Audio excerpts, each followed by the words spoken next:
Alright mga boss, no? Good morning sa inyong lahat. And big shout out pala kay Sir Tony. Isa po siyang senior citizen at siya ay 72 years old.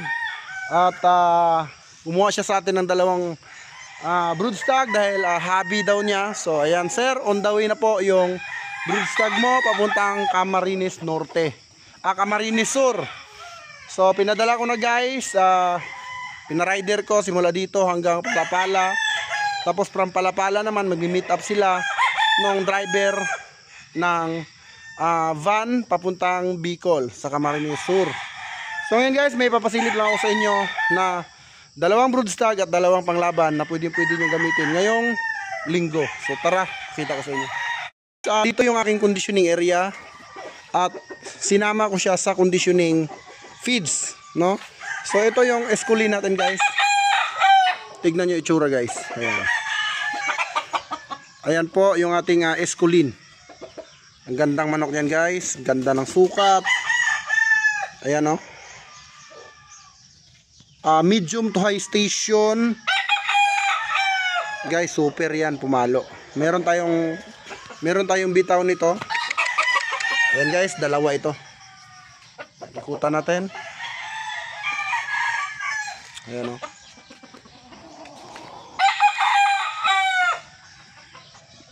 Super guwapo guys. Then may raptor tayo dito na ayan, raptor din yan. May wing band, may leg band. So nagmomolting yung kanyang buntot. Pero super din mamalo. Ayan yung raptor. Ito yung esculin. Ayan guys oh. So ayan, kung ano yung itsura ng tatay na kopya niya. Ayan, ganyan yung tatay niya. Ganyan ang muka. Ayan ang ating esculin. Ngayon papakita ko sa inyo guys yung brother niyan. Ayan. Pero bago yan, daan muna tayo sa ating nakakondisyon na bakante, dalawa. So ayan guys, nakabilad pa siya sa init. Ayan. Yan ang ating NUDC Watamove Bulik. Ayan. Ganda oh. Ready to fight na ito guys ha. Ready to fight. Dalawa po yan, nakakondisyon. Complete na po yung conditioning niya. 21 days of conditioning. Ipakita ko ba sa inyo yung isa pa. Ang papakita ko naman sa inyo ay isang pumpkin sweater natin na off-season, 1 year and 8 months. Ito guys, ito yung off-season na pumpkin natin, 1 year and 8 months. Ayan, ready to fight guys. Ayan. Ilalaban nyo na lang, napakanipis ng paa. Conditioning, complete. No? So, ayan, ilalaban nyo na lang. Pwede na ngayong Sunday. Alright, so pasilip natin. Ayan po siya. Oh. Grabe, napakabagsik na niyan mga idol. Ngayon, pasilip ko naman sa inyo yung isa pang esculin. Then guys, ito naman yung isa sa esculin na super. Ayan, binitaw ko siya dun sa kapatid niya.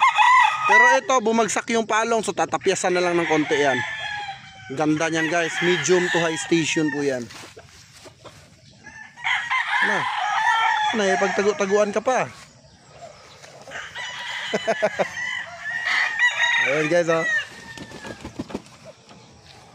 Ayan po, so tatapyasan na natin yung palong niya kasi humarang sa kanyang mata. So yun lang ang ating vlog for today guys. Mabilis ang vlog lang tayo. And alam nyo na ang gagawin nyo. Saglit lang po ito.